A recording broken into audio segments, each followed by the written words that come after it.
Some wounds never heal. The story of Trevor Phillips begins not with a bang, but with a scream, his own, echoing through the halls of a broken home in rural Canada. Born into chaos, molded by rejection, Trevor's journey from a troubled child to one of Los Santos's most feared criminals is a descent into madness that mirrors our own suppressed darkness. His mother, a street worker and career criminal, laid the foundation for Trevor's warped view of love and loyalty. Every moment of affection came with a price, every embrace tainted with manipulation. Young Trevor learned early that the world wasn't just cruel, it was deliberately mocking him. The playground became his first battlefield, where other children's taunts transformed into his first taste of violent retribution. But Trevor wasn't always the monster Los Santos would come to know. There was a time when this broken soul sought structure, purpose, even redemption. The military beckoned, a chance to channel his rage into something society deemed honorable. His natural aptitude for aviation emerged, transforming the troubled youth into a skilled pilot. The sky became his only source of peace, the cockpit his sanctuary from the chaos in his mind. Yet even the military's rigid discipline couldn't contain the storm brewing within. Trevor's psychological evaluations revealed what many had suspected: a volatile combination of borderline personality disorder, severe trauma response, and an unwavering rejection of authority. His discharge wasn't just a career end, it was the final betrayal by a system that promised to give his madness meaning. Enter Michael Townley, the only person who ever truly understood Trevor's particular brand of chaos. Their partnership wasn't born from friendship, but from a mutual recognition of something primal, something society had tried to crush in both of them. Michael saw in Trevor what others missed, not just a weapon to be pointed at targets, but a force of nature that could be directed, utilized, even respected. Together, they carved their bloody path across the Midwest, small scores growing bigger, stakes rising higher. Trevor found something he never had, not just a partner, but a brother. Every successful heist, every narrow escape, every shared bottle in a hidden safe houses. These moments built something sacred in Trevor's fractured psyche. Finally, belonging. Finally, purpose. Finally, family. But beneath this brotherhood lurked the seeds of destruction. Trevor's dependency on methamphetamine escalated, transforming from a crutch into a cornerstone of his existence. The lines between reality and paranoid delusion began to blur. His violence, once calculated and purposeful, became increasingly erratic. Even Michael, master manipulator that he was, struggled to contain Trevor's expanding chaos. Those who crossed their path learned quickly. Trevor Phillips wasn't just another criminal. He was entropy incarnate, a walking contradiction of calculated brilliance and unhinged fury. Bank managers who cooperated found themselves dealing with an eerily articulate negotiator. Those who resisted faced something else entirely, a force of pure destruction that seemed to relish in the application of creative violence. The myth of Trevor Phillips grew, whispered in criminal circles, with equal parts fear and awe. Stories of his exploits became urban legends: the pilot who could thread a getaway plane through impossible spaces, the strategist who could spot police ambushes before they formed, the madman who would shift from philosophical discourse to barbaric violence in the blink of an eye. But it was never the violence that defined Trevor. It was the loyalty, a twisted, possessive, all-consuming loyalty that would eventually become his greatest weakness and his most terrifying strength. Those lucky enough to earn his trust discovered a protector of savage intensity. Those who betrayed that trust, they learned why the mere mention of his name made hardened criminals check their locks at night. As the years passed, Trevor's legend grew darker, his actions more extreme. Yet beneath the blood and chaos, the core remained unchanged, a lost child seeking validation, a broken man defending the only family he'd ever known, a loyal soldier fighting a war only he could see. His story serves as a mirror to our own hidden desires for freedom from society's chains, a cautionary tale of what happens when we fully embrace our darkest impulses. In Trevor Phillips, we see the monster society created, the demon it failed to contain, and perhaps most disturbingly, a reflection of the chaos we all keep locked away. His origins aren't just the beginning of a criminal saga. They're a testament to how thin the line truly is between civilization and savagery, between sanity and madness, between loyalty and obsession. As the sun sets over sandy shores where Trevor would eventually build his empire, the echoes of that first scream still resonate. The troubled child became a troubled man, and that troubled man would go on to write his story in blood across the streets of Los Santos. But first, there would be snow and betrayal, and a little town called North Yankton. The pristine snow of North Yankton masks the darkest stain in Trevor Phillips's blood-soaked history. 9 years before Los Santos, before the empire, before the madness truly took hold, 3 men walked into a rural bank. Only 2 would emerge to tell the tale, though one would spread a lie that would shake the criminal underworld to its core. Michael Townley, Brad Snyder, and Trevor Phillips, a trinity of disaster waiting to unfold. The plan seemed simple: quick in, quick out, minimal casualties. But fate had other plans, and Trevor's world was about to shatter in ways even his fractured mind couldn't anticipate. The bank jobs started like clockwork, their movements synchronized by years of experience. Trevor's role was clear: control the crowd, maintain the terror, keep the situation contained. But something was different that day. Michael's behavior, his subtle hesitations, the almost imperceptible glances toward the windows, details that Trevor's hypervigilant mind cataloged but refused to process. The vault's contents disappeared into their bags as planned. The hostages remained compliant, yet the air grew thick with an impending doom that even the most hardened criminal could taste. Then came the sirens, not the expected local response, but something more coordinated, more purposeful. The FIB had been waiting, their trap perfectly laid. As bullets tore through the frigid air, Trevor's combat instincts took over. His military training merged with his methamphetamine-fueled rage, creating a whirlwind of precise violence. But even as he moved with lethal efficiency, something inside him screamed that this was wrong, all wrong. Brad went down first, crimson staining the pristine snow. Michael followed, his body jerking as rounds found their mark. Trevor's world narrowed to a pinpoint of pure survival instinct. The man who feared nothing, who laughed in the face of death, felt something he hadn't experienced since childhood: absolute, paralyzing terror.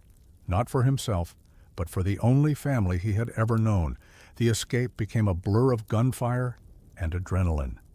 Trevor's mind, usually sharp as a razor's edge even in chaos, fragmented into pieces. He saw Michael's body lifeless in the snow. He heard Brad's final gasps. He felt the bitter wind cutting through his clothes as he ran like he'd never run before. The taste of copper in his mouth, the smell of cordite in the air, every sense burned into his memory like a brand. But it wasn't the violence that broke something fundamental in Trevor that day. It wasn't the death, the betrayal, or even the failure. It was the silence that followed, the deafening, maddening silence of isolation. For the first time since meeting Michael, Trevor was truly alone. His anchor to whatever semblance of sanity he had maintained was gone, dissolved like blood in snow. The aftermath saw Trevor spiraling deeper into his personal abyss. The meth became more than a crutch. It became his only reality. His violence, once contained and directed by Michael's influence, evolved into something more primal, more unpredictable. The criminal underworld whispered new stories about Trevor Phillips, Stories that made even hardened killers check their shadows.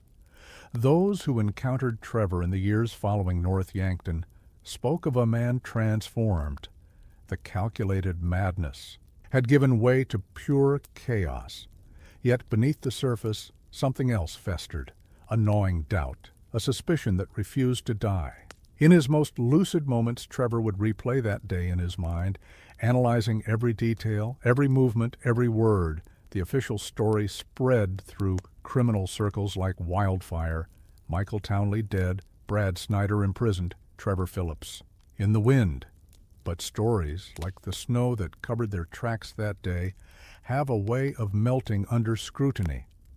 Trevor's grief transformed into something else, something darker. A kernel of doubt took root in his fractured psyche, growing stronger with each passing year. For 9 years, Trevor would build his empire in Sandy Shores, each act of violence a tribute to his fallen brother, each successful operation a middle finger to the system that took Michael from him. But beneath the throne of chaos he built, that doubt continued to grow. The North Yankton incident wasn't just a failed heist. It was the catalyst that would eventually bring Los Santos to its knees. As the years passed, Trevor's legend grew more terrifying, his actions more extreme. But those who looked closely could see the truth. Every act of violence was a message to a ghost, every success a defiant roar into the void where his brotherhood once stood. The snow may have covered the truth that day in North Yankton, but some truths refused to stay buried. Sandy Shores, a wasteland of broken dreams, where the desert sun bleaches ambition from bones and madness thrives like a cactus flower. Here, in this forgotten corner of San Andreas, Trevor Phillips would forge an empire built on rage, methamphetamine, and a peculiar form of twisted honor that would become legendary throughout the criminal underworld. The birth of Trevor Phillips Enterprises wasn't a planned venture. It erupted from necessity, like everything in Trevor's life. The trailer park became his fortress, his decrepit trailer a throne room where he would plot the expansion of his meth empire. Ron Jakowski, a paranoid conspiracy theorist, became his unwitting lieutenant, drawn into Trevor's orbit like a moth to an apocalyptic flame. The Lost MC held territory here first, their motorcycles roaring through the dusty streets like mechanical predators. But they hadn't counted on the force of nature that was Trevor Phillips. His takeover wasn't just violent, it was psychological warfare at its most brutal. Every confrontation became a message, each act of violence a carefully choreographed performance designed to shatter not just bodies, but spirits. Trevor's approach to business defied conventional criminal wisdom. Where others sought to avoid attention, he embraced infamy. His methodology was a contradiction, meticulous planning married to explosive unpredictability. Rival dealers learned quickly that crossing Trevor Phillips meant facing something beyond mere violence. He didn't just eliminate competition. He erased their very existence from the desert sands. Chef, his master meth cook, provided the product that would become Trevor's trademark. The quality was unprecedented in the region, creating a demand that spread like wildfire through the parched criminal landscape. But it wasn't just about the meth. It was about control, about building something that belonged solely to Trevor, something that couldn't betray him like Michael had. The locals spoke of Trevor in whispers, their fear mixed with a strange kind of respect. He became Sandy Shore's unofficial protector, a violent guardian angel who would defend his people with the same ferocity he showed in destroying his enemies. Those under his protection learned to overlook the blood on his hands, the screams. From his trailer, the occasional human body parts that would appear in the desert. His business model was chaos theory in action. Traditional criminal organizations operated with structure, hierarchy, rules. Trevor Phillips Enterprises operated on pure distilled madness, yet somehow, through the fog of methamphetamine and violence, Trevor maintained an iron grip on his territory. His unpredictability became his greatest weapon. No one could prepare for what they couldn't predict.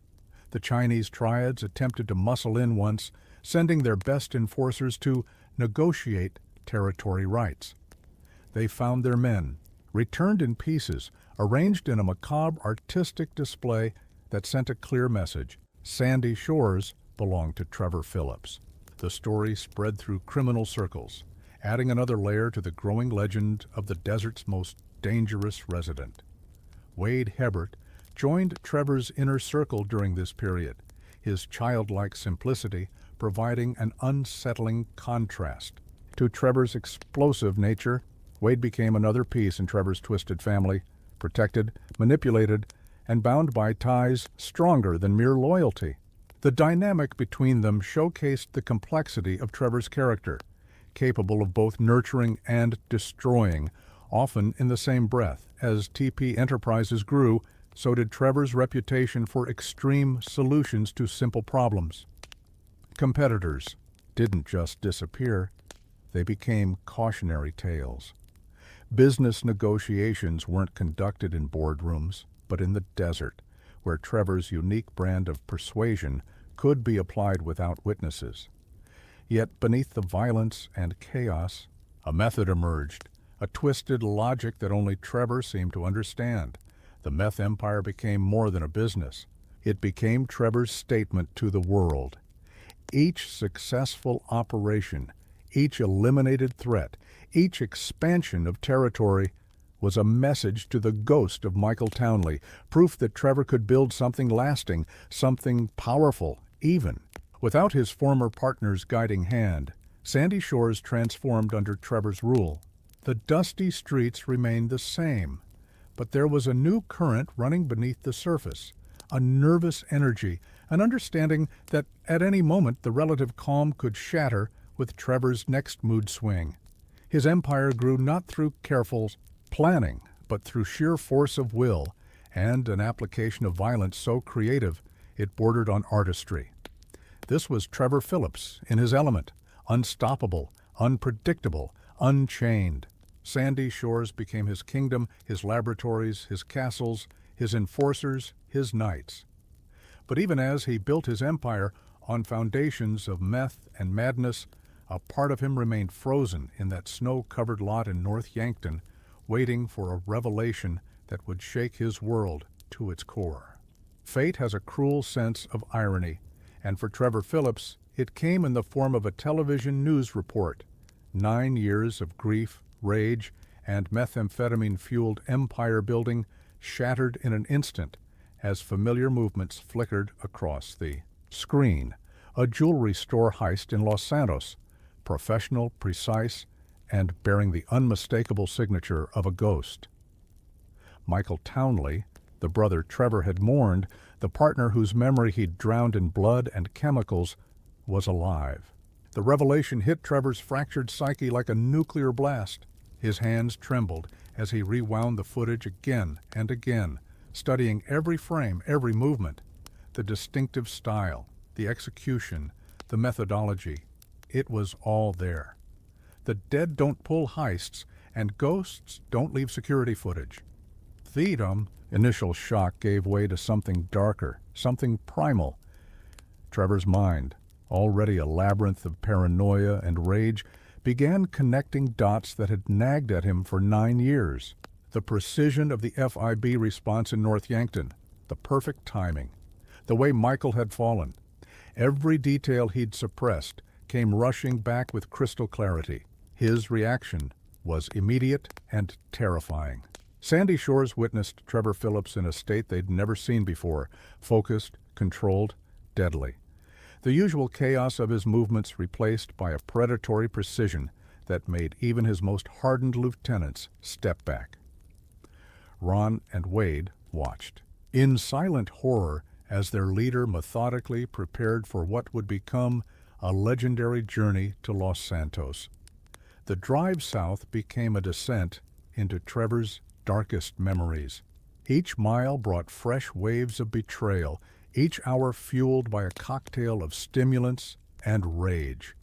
His mind raced through scenarios. Was Brad in on it? Had they planned it together? The questions burned through his consciousness like acid, eating away at what little stability remained.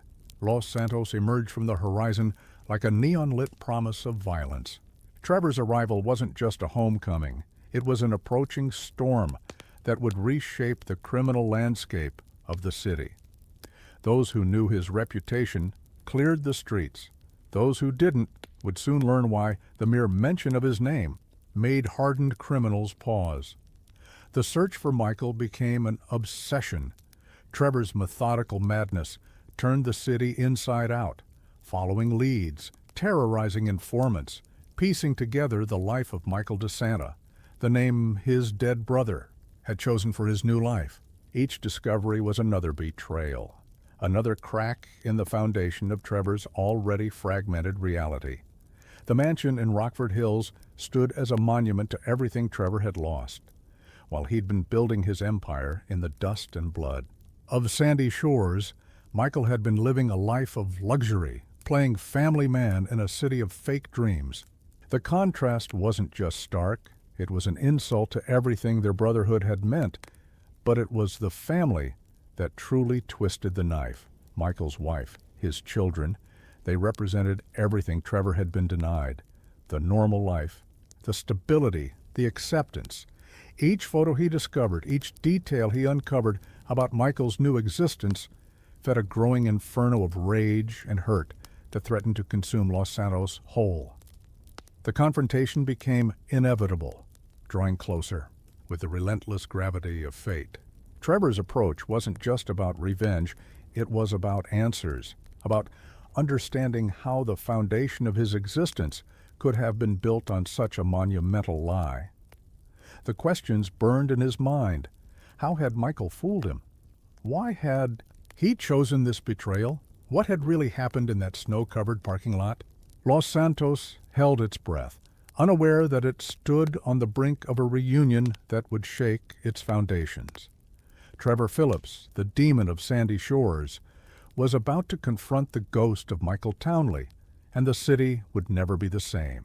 The stage was set for a confrontation 9 years in the making, a moment of truth that would either heal old wounds or tear them open wider than ever before.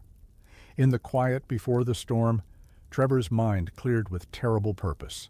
The brotherhood that had defined him was built on lies, but the truth would be written in whatever language Michael would understand, be it violence, money, or blood.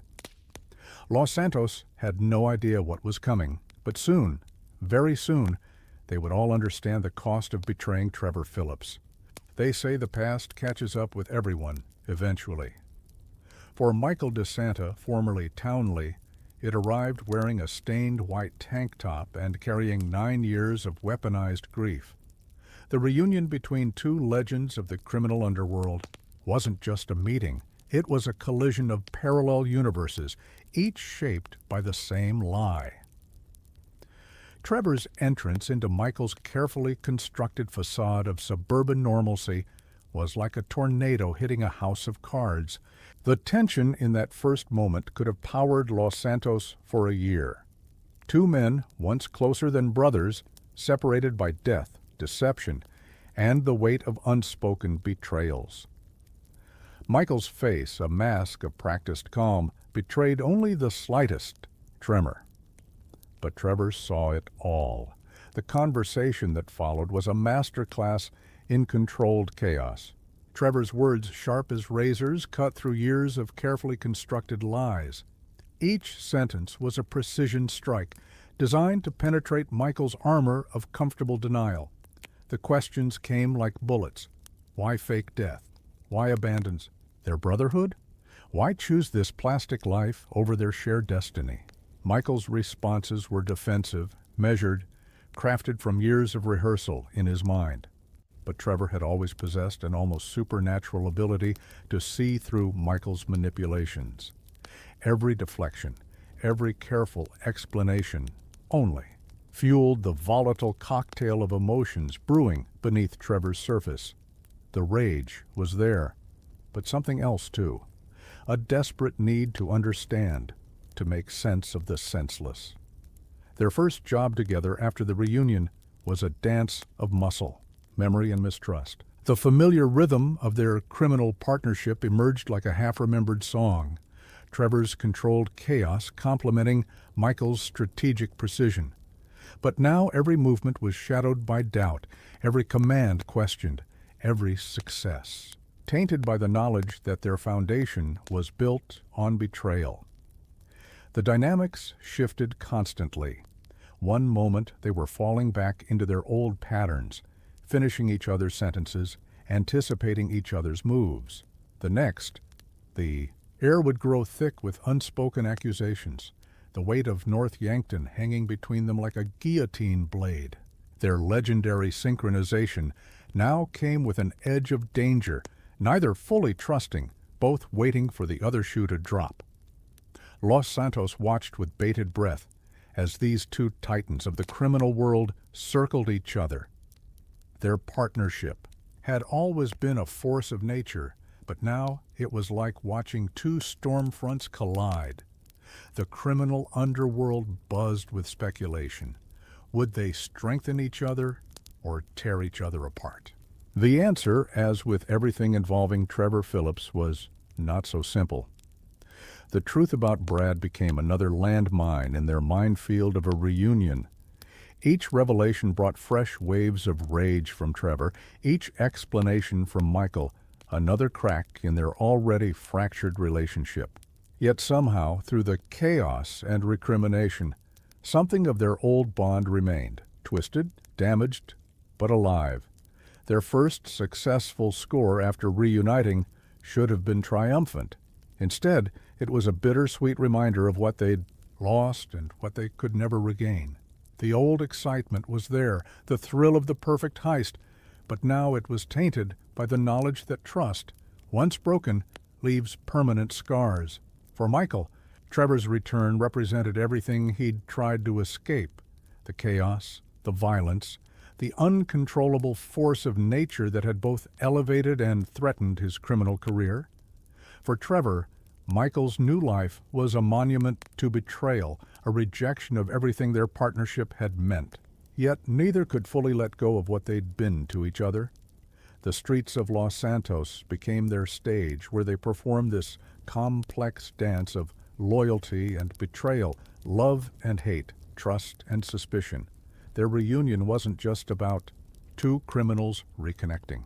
It was about two halves of a legendary partnership trying to understand if what was broken could ever be fixed. As they fell back into the rhythm of working together, both men knew that nothing would ever be the same. The brotherhood they'd shared was like a shattered mirror. The pieces might fit back together, but the cracks would always show. Their reunion marked the beginning of a new chapter, one where every job, every conversation, every shared moment would be colored by the ghosts of North Yankton. The marriage of madness and methodology birthed an empire that would make Breaking Bad look like a corner store operation. Trevor Phillips's expansion into Los Santos wasn't just business. It was a statement written in chemical burns and bullet casings. The meth trade became his canvas, violence his brush, and the city his masterpiece.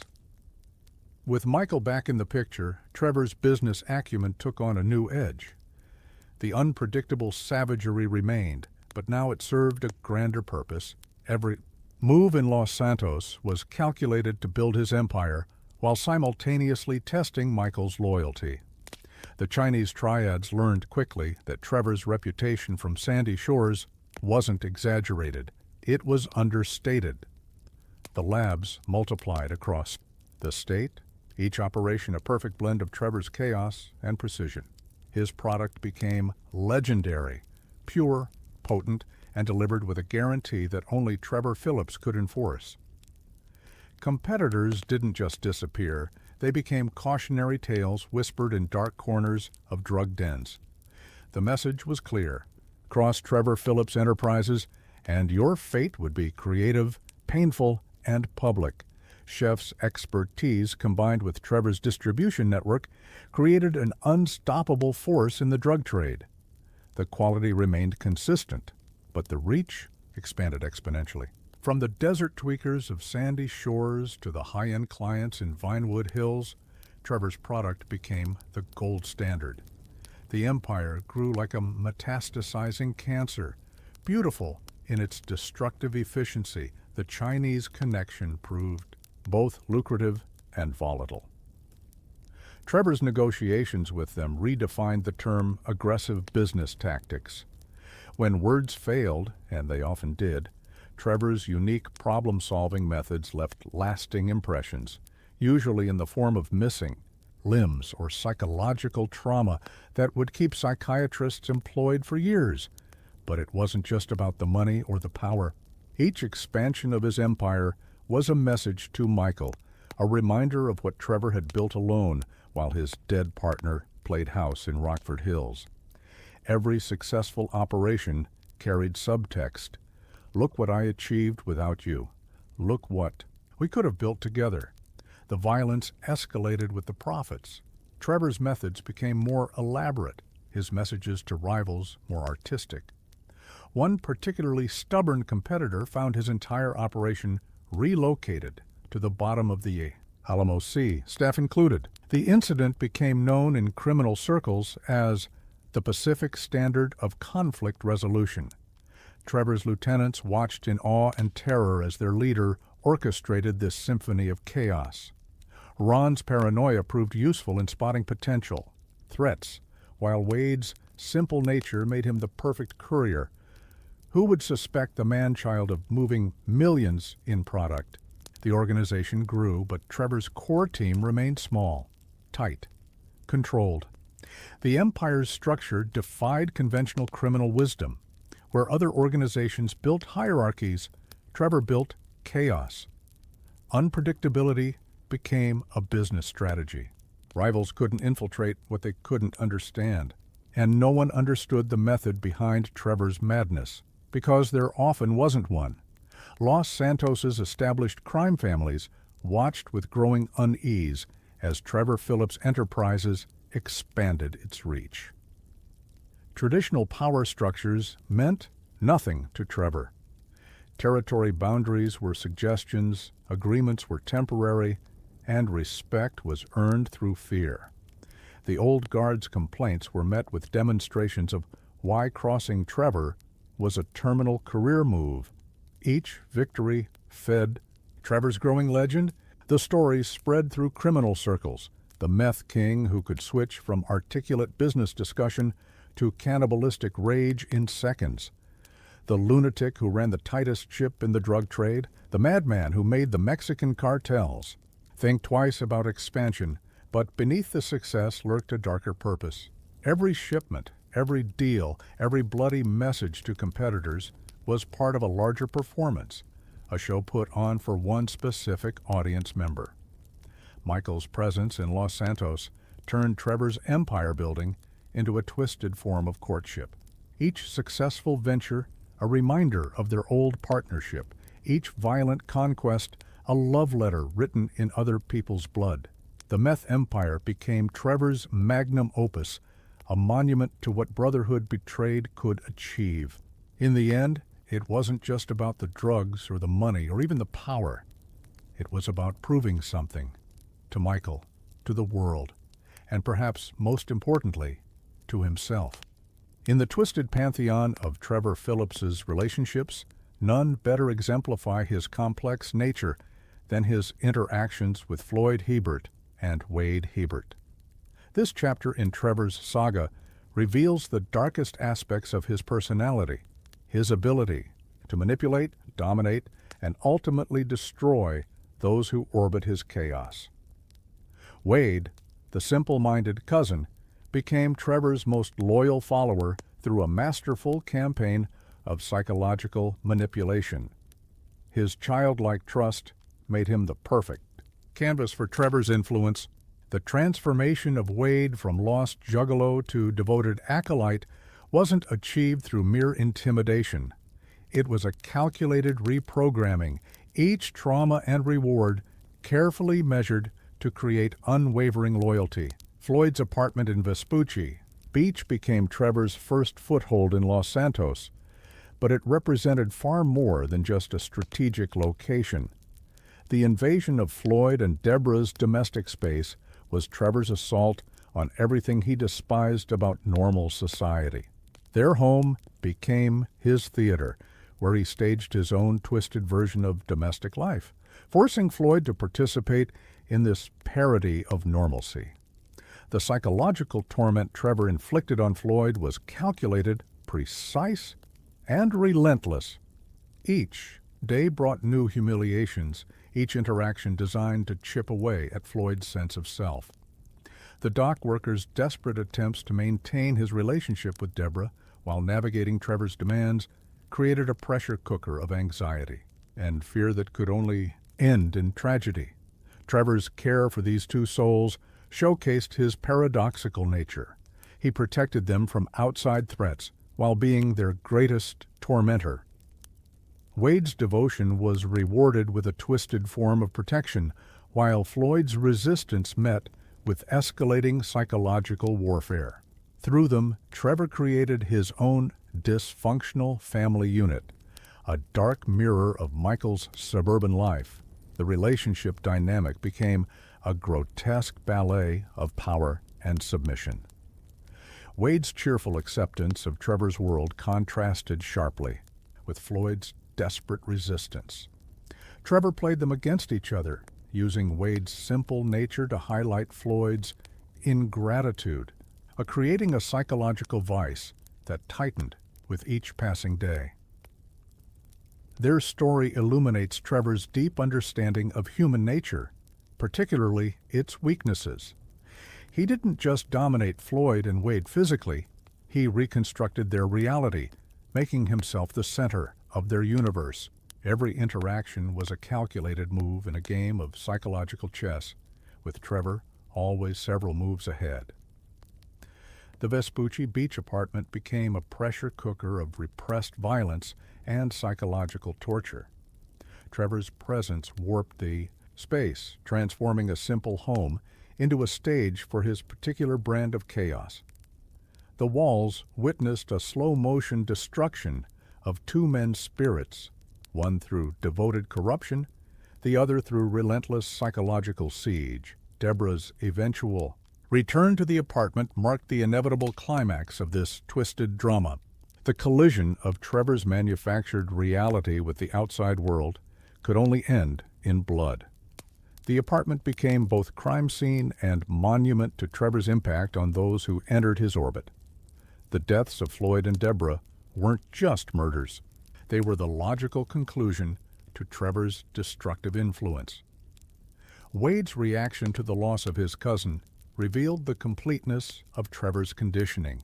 His acceptance of Trevor's explanation demonstrated how thoroughly his worldview had been rewritten. The blood-soaked apartment became just another chapter in Wade's Trevor-centric existence, while for Trevor it was merely Tuesday. The aftermath showed Trevor at his most manipulative, consoling Wade while simultaneously reinforcing his dependency. The strip club became Wade's new prison, a gilded cage where Trevor could ensure his puppet remained both entertained and controlled. The perfect trophy to his skills in psychological warfare. This chapter of Trevor's story serves as a masterclass in psychological manipulation. Through Floyd and Wade, we see how Trevor doesn't just destroy lives. He reconstructs them in his image. Their fate stands as a warning of what happens to those who enter Trevor's orbit, whether they resist or submit. In the end, both paths led to destruction. It was only the nature of that destruction that differed. The collision between Trevor Phillips and Merryweather Security wasn't just a business conflict. It was an ideological war between two forces of destruction, one sanctioned by government contracts, the other operating on pure anarchic principle. Trevor's vendetta against the private military corporation would become legendary in Los Santos's criminal lore. It began with stolen hardware, military-grade weapons that caught Trevor's predatory attention. The heist itself was a masterpiece, of controlled chaos, revealing Trevor's military training beneath his savage exterior. But what started as simple theft evolved into an obsession, a personal crusade against what Trevor saw as government-sanctioned mercenaries playing soldier. The initial confrontation set the tone for what would follow. Trevor's tactical expertise, honed in military training and sharpened by years of criminal operations, matched perfectly against Merryweather's corporate military precision. Each engagement showcased the contrast between Trevor's creative violence and Merryweather's by-the-book response. For Trevor, Merryweather represented everything he despised about the military-industrial complex. Their professional soldiers, with their clean uniforms and corporate backing, triggered something primal in him, memories of his own discharge, his rejection by the system he once served. Every attack on Merryweather became a symbolic assault on the institutions that had cast him aside. The weapons cache raids escalated from surgical strikes to full-scale warfare. Trevor's understanding of military protocol allowed him to anticipate Merryweather's responses, turning their own training against them. Each successful operation added to his legend while diminishing Merryweather's reputation for invulnerability. Don Percival, Merryweather's CEO, made the critical error of taking Trevor's attacks personally. His attempts to suppress the threat only provided Trevor with more targets, more opportunities to demonstrate his particular brand of warfare. The corporate giant found itself hemorrhaging assets and personnel to an enemy who seemed to relish their increasingly desperate countermeasures. Trevor's methods grew more elaborate with each engagement. He didn't just steal Merryweather's hardware, he humiliated them. Military-grade weapons disappeared from secured compounds, classified documents leaked to competitors, training exercises turned into ambushes. Each incident was designed not just to hurt Merryweather, but to mock their very existence. The psychological impact on Merryweather's operations became evident. Their troops, trained to deal with conventional threats, found themselves facing an opponent who turned their protocols into traps. Trevor's ability to think like them while operating completely outside their paradigm made him a nightmare adversary. The cargo plane incident marked the pinnacle of Trevor's campaign against Merryweather.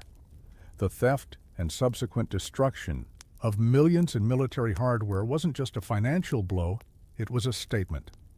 Trevor demonstrated that all their security, all their training, all their corporate backing meant nothing against pure, focused chaos. What made Trevor's victories against Merryweather particularly sweet was his understanding of their weakness, their need to maintain corporate deniability. While they operated under rules of engagement and political considerations, Trevor was bound only by the limits of his imagination. Each public embarrassment forced them to restrict their responses further, creating a cycle of frustration and impotence. The consequences of this conflict rippled through Los Santos's criminal ecosystem. Trevor's success against a private military corporation emboldened other criminals while making legitimate security firms question their invulnerability. The balance of power shifted, with Trevor emerging as someone who could challenge not just street gangs, but corporate military might. But the true significance of Trevor's war with Merryweather lay in what it revealed about him. Behind the savage, exterior and apparent madness was a strategic mind that could outmaneuver trained military professionals. His vendetta proved that Trevor Phillips wasn't just a criminal. He was a force of nature that even government-sanctioned mercenaries couldn't contain. A snake pit of corruption, bureaucracy, and deadly games, the Federal Investigation Bureau proved to be Trevor Phillips's most complex adversary. Unlike Merryweather's straightforward military approach, the FIB's web of manipulation forced Trevor to navigate a landscape where violence alone wouldn't suffice. Steve Haynes and Dave Norton represented everything Trevor despised about government authority, yet circumstances forced an unholy alliance.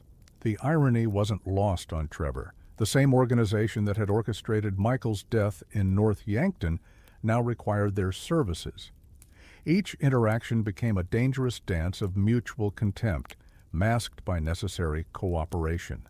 Their forced collaboration revealed new depths to Trevor's capabilities. Behind the methamphetamine-fueled chaos lay a mind that could grasp the intricacies of governmental power plays. Trevor's participation in FIB operations wasn't just about survival. It became a study in how to manipulate the manipulators. The missions they executed together redefined government black ops. Trevor's military background merged with his criminal expertise to create operations that left even hardened FIB agents questioning their methods. The raid on the morgue, the assault on the agency headquarters, each operation demonstrated how thin the line between law enforcement and criminality had become. Internal struggles within the FIB created a labyrinth of competing interests that Trevor navigated with surprising skill. While Michael played politician, Trevor became the wild card that neither Haynes nor Norton could fully control. His unpredictability made him both valuable and dangerous, a weapon that could turn on its wielders at any moment. The corruption Trevor witnessed within the FIB validated his worldview. Every illegal operation, every covered-up crime, every abuse of power proved what he'd always believed. The only difference between criminals and law enforcement was a badge. His contempt for authority found perfect justification in the FIB's activities. Trevor's relationship with Steve Haynes became particularly volatile. Haynes's arrogance and attempt at dominance triggered Trevor's worst instincts. Their interactions became psychological warfare. Haynes trying to maintain control through official authority, Trevor responding with increasingly bold demonstrations of how little that authority meant to him. The corruption extended beyond simple criminality. Trevor found himself entangled in a web of political machinations, agency rivalries, and power struggles that made his usual violent solutions inadequate. The experience forced him to develop new skills, manipulation, discretion, and the art of knowing when not to kill. Dave Norton's presence added another layer of complexity. As Michael's handler and the agent responsible for the North Yankton incident, Norton represented a direct link to Trevor's greatest betrayal. Their forced cooperation became a study in restraint, Trevor containing his rage while gathering intelligence about what really happened 9 years ago. The FIB's attempts to control Trevor through blackmail and threats demonstrated their fundamental misunderstanding of his nature. They treated him like another criminal asset, failing to recognize that his cooperation was always conditional, his loyalty non-existent. Each mission became an opportunity for Trevor to gather leverage against his supposed handlers. As the operations escalated, Trevor's value to the FIB increased proportionally with his danger to them. He became both essential and untouchable, too valuable to eliminate, too dangerous to trust fully. This precarious balance created opportunities that Trevor exploited with characteristic thoroughness. The entire entanglement revealed a truth about power in Los Santos. The line between law enforcement and criminality wasn't just thin, it was non-existent. Trevor's experience with the FIB didn't just change him, it validated every anarchic principle he'd ever embraced. The corruption he witnessed would ultimately contribute to his most audacious plans. In the blood-soaked saga of Trevor Phillips, the Patricia Madrazo chapter stands as a surreal aberration, a moment of genuine tenderness in an otherwise violent narrative. What began as a simple kidnapping evolved into something that would temporarily tame Los Santos' most notorious psychopath. Martin Madrazo's wife became more than just leverage in a business dispute. Patricia's presence in Trevor's trailer transformed the space from a den of methamphetamine-fueled violence into something approaching a home. The hardened criminal who terrorized Sandy Shores found himself experiencing an unfamiliar emotion, genuine affection. Their relationship defied conventional understanding. Patricia, despite being a captive, exhibited no Stockholm Syndrome. Rather, she seemed to recognize and connect with something buried deep within Trevor's fractured psyche. Her calm acceptance of his nature, her lack of judgment, and her maternal warmth penetrated Trevor's carefully constructed walls of rage. The changes in Trevor were subtle but profound. His explosive violence became more focused, less random. The meth use decreased. His interactions with others showed glimpses of restraint previously unknown. Patricia's influence acted like a balm on his wounded soul, providing a taste of the maternal love he'd been denied throughout his life. Trevor's protection of Patricia shifted from a kidnapper's vigilance to something more primal.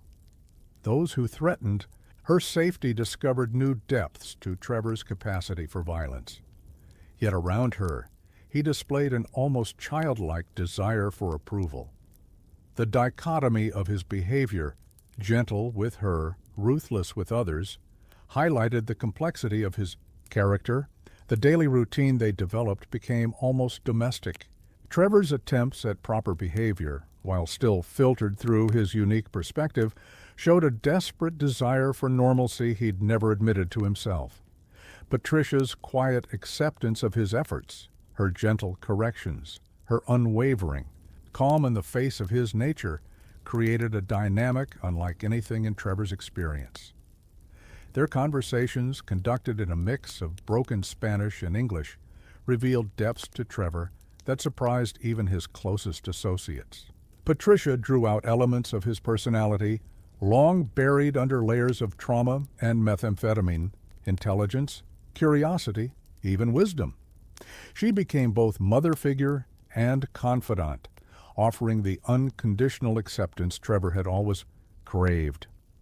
The criminal underworld watched in bewilderment as Trevor Phillips, the most feared man in San Andreas, took up cooking, cleaning, and gardening. His devotion to Patricia's comfort bordered on obsession, but unlike his usual fixations, this one manifested in acts of care rather than destruction. The trailer's transformation mirrored Trevor's own temporary metamorphosis. Martin Madrazo's eventual demand for Patricia's return created a crisis in Trevor's world. The prospect of losing this newfound peace triggered something profound in him. For perhaps the first time in his adult life, Trevor Phillips considered choosing love over violence, a notion that terrified and confused him in equal measure. The farewell between them carried the weight of possibilities unrealized. Patricia's return to her husband marked not just the end of their time together, but the close of a brief window where Trevor glimpsed an alternative version of himself. Her departure left him with memories of peace he'd never known possible. Yet Patricia's influence lingered. Even after her departure, traces of her impact remained visible in Trevor's behavior. The capacity for gentleness she'd uncovered didn't disappear entirely, though it became buried again beneath his usual chaos. Their relationship proved that even in the darkest heart, light could find a temporary home.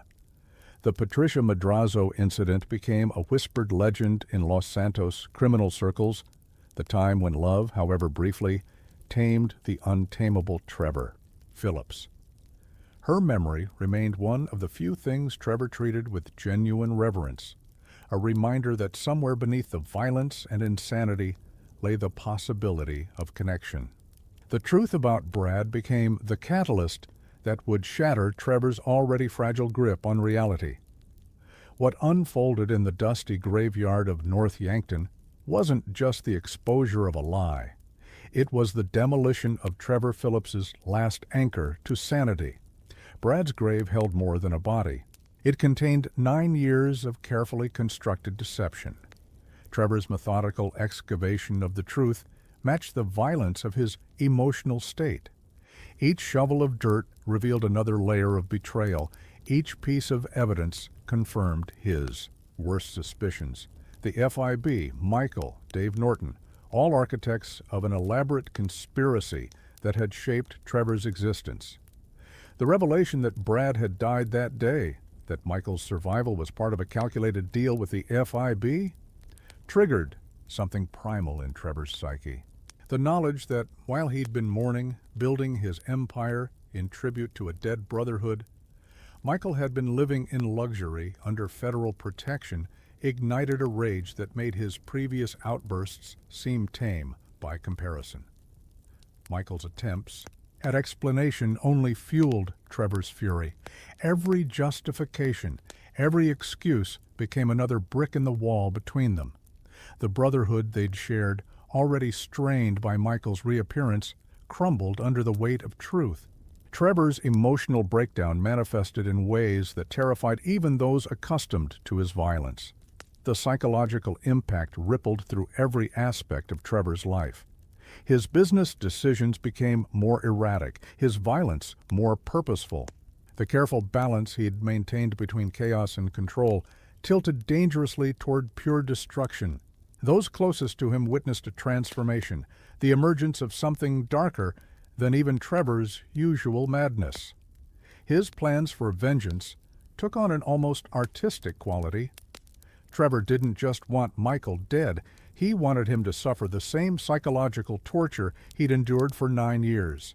Each interaction became layered with meaning, each conversation a dance of threats and reminders. The ghost of Brad haunted their every exchange.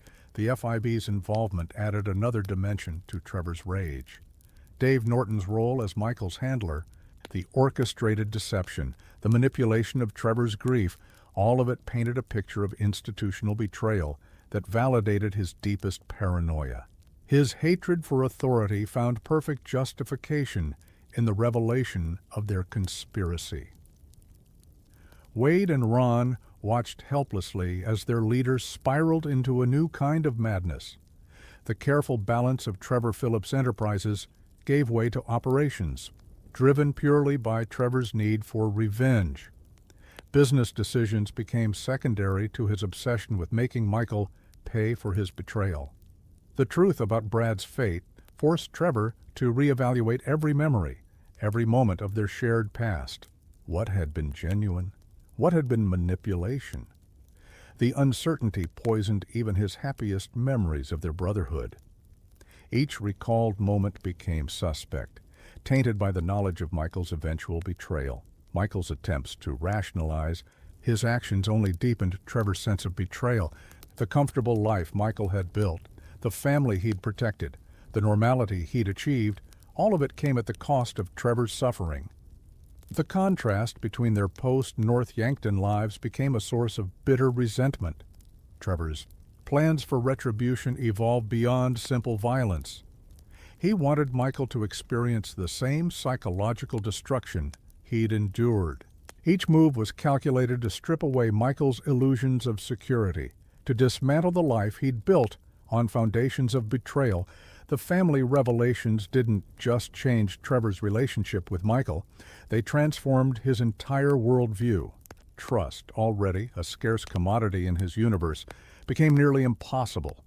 The betrayal confirmed his darkest beliefs about human nature and set the stage for decisions that would shake Los Santos to its core. The clash between Trevor Phillips Enterprises and the Los Santos Triads escalated from a business dispute into a war that would redefine criminal power dynamics across San Andreas. What began as a simple territory dispute evolved into a brutal demonstration of Trevor's capacity for sustained strategic violence. Wei Chung's initial approach to Trevor had been cautious, respectful, recognizing the potential of partnership while underestimating the volatility of their prospective partner. The Triads' methodical, traditional approach to criminal enterprise clashed fundamentally with Trevor's chaos theory of business management. The dissolution of potential partnership turned catastrophic when Wei Cheng chose to align with the O'Neill brothers instead.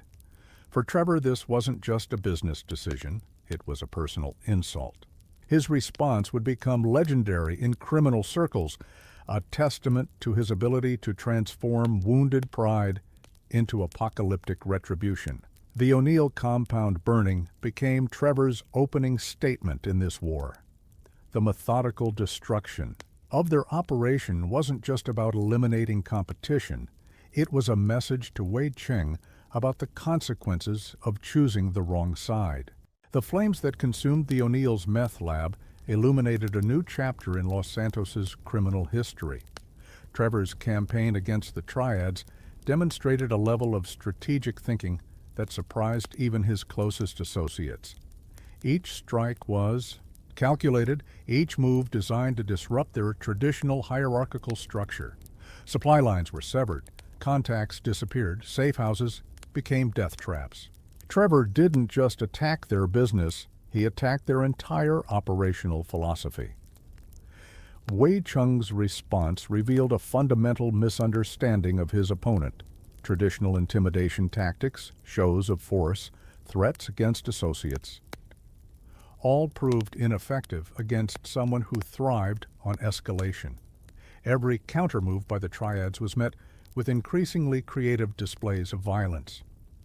The psychological impact on Triad operations became evident as Trevor's reputation grew. Their soldiers, accustomed to dealing with predictable enemies, found themselves facing an opponent who seemed to relish their attempts at retaliation. Each failed attempt to contain Trevor only added to his mystique.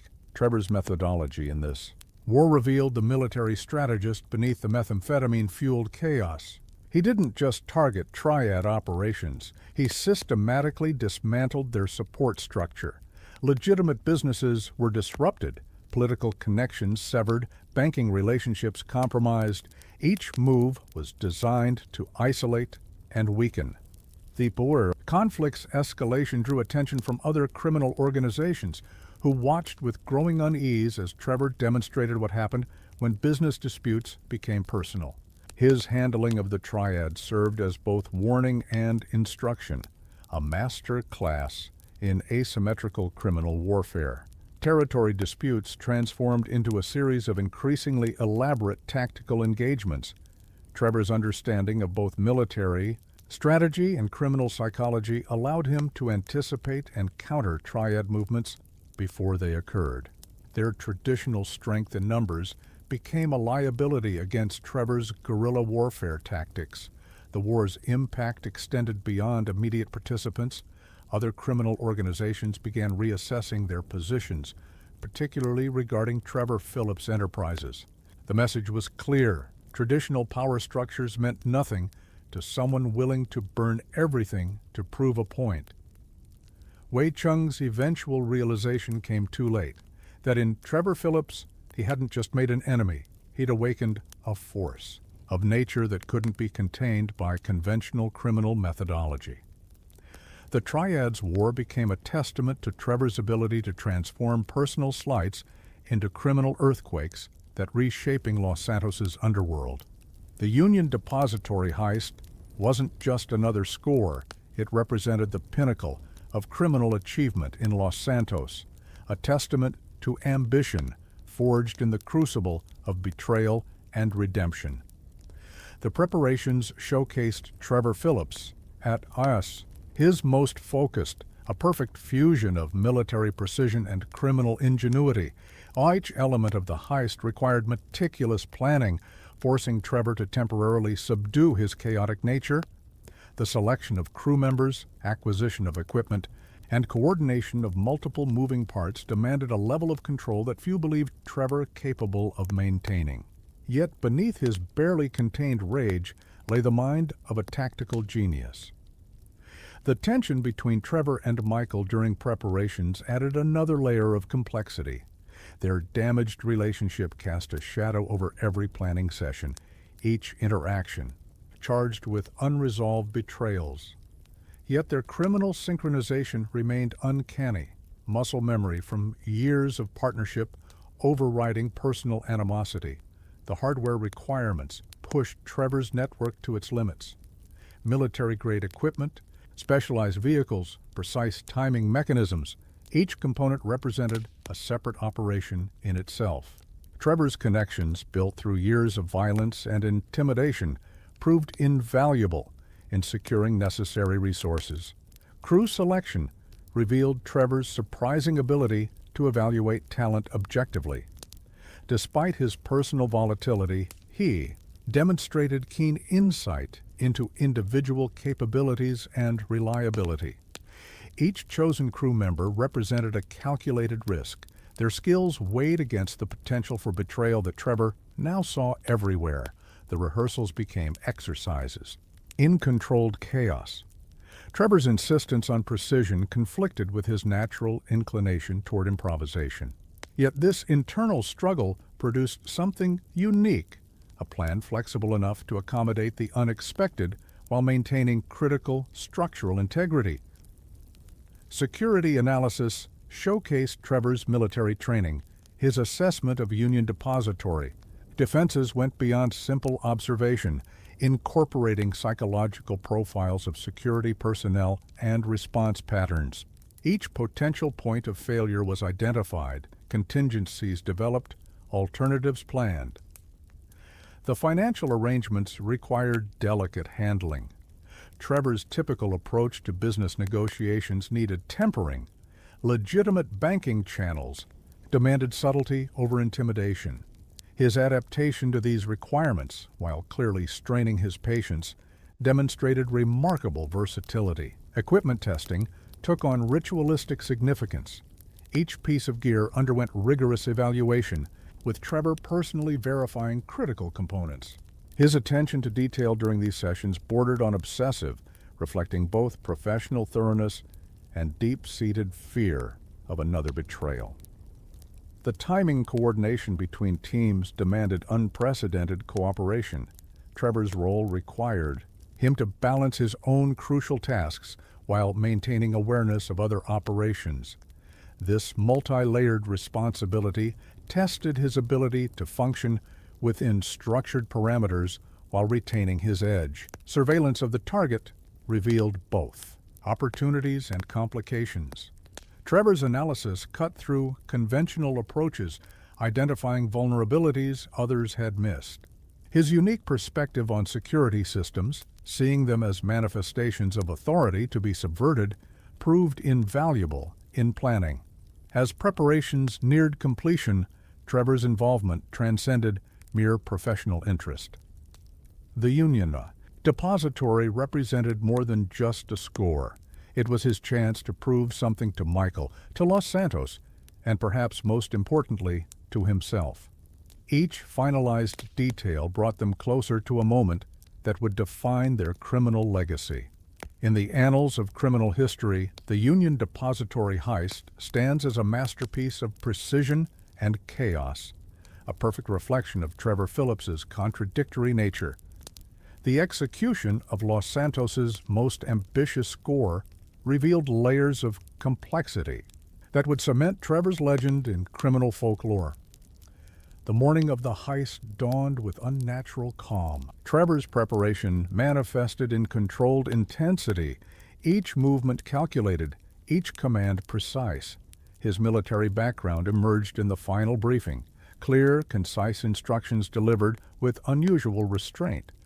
Though the underlying tension crackled like electricity, the operation's dual-pronged approach showcased Trevor's tactical brilliance. While one team executed the subtle infiltration, Trevor's group orchestrated a symphony of calculated chaos. His understanding of distraction tactics proved invaluable. Law enforcement found themselves responding to shadows while the real threat operated unseen. Inside the depository, Trevor's execution demonstrated why he was feared and respected in equal measure. His ability to switch between cold professionalism and explosive violence kept both crew and hostages off balance. Every movement served a purpose, every threat carried weight, every action contributed to the larger plan. The coordination between teams reached unprecedented levels of precision. Trevor's awareness of timing proved crucial as complications arose. His ability to adapt without losing sight of the larger objective kept the operation from derailing when unexpected variables emerged. Each challenge met with immediate, effective Response. The moment gold began flowing showed Trevor at his most focused. His oversight of the loading operation reflected years of experience, attention to detail ensuring maximum efficiency while maintaining security. Even his outbursts served a purpose, keeping pressure on crew and hostages alike. Law enforcement response tested Trevor's strategic planning, his prediction of police patterns, understanding of response times, and anticipation of tactical decisions proved remarkably accurate. The escape route, seemingly chaotic, revealed itself as a carefully orchestrated dance through Los Santos' streets. The transfer of gold highlighted Trevor's logistical expertise. Each vehicle movement, every intersection crossing, all security measures implemented with military precision. His insistence on timing and formation kept the precious cargo secure while maintaining crucial mobility. Crew management during the operation showed Trevor's evolution as a leader. His ability to maintain control while allowing necessary initiative demonstrated growth beyond his usual authoritarian approach. Each team member's role had been chosen with careful consideration of their capabilities. The successful extraction marked a pinnacle of criminal achievement. Trevor's coordination of multiple elements, vehicles, personnel, timing, security, created a seamless operation that would be studied in criminal circles for years to come. The precision of execution belied the complexity of orchestration. Success brought its own challenges. Trevor's handling of the aftermath revealed professional maturity, systematic dispersal of crew, careful elimination of evidence, strategic distribution of shares, each step calculated to ensure not just immediate success, but long-term security. The score's impact extended beyond mere financial gain. It represented validation of Trevor's methods, proof that his unique blend of calculated violence and tactical precision could achieve what many considered impossible. The successful heist became a statement. Trevor Phillips had evolved from violent criminal to master strategist. The culmination of Trevor Phillips's saga presented three distinct paths, each reflecting a different facet of his complex nature. The choices that lay before him would determine not just his fate, but the future of Los Santos's criminal landscape.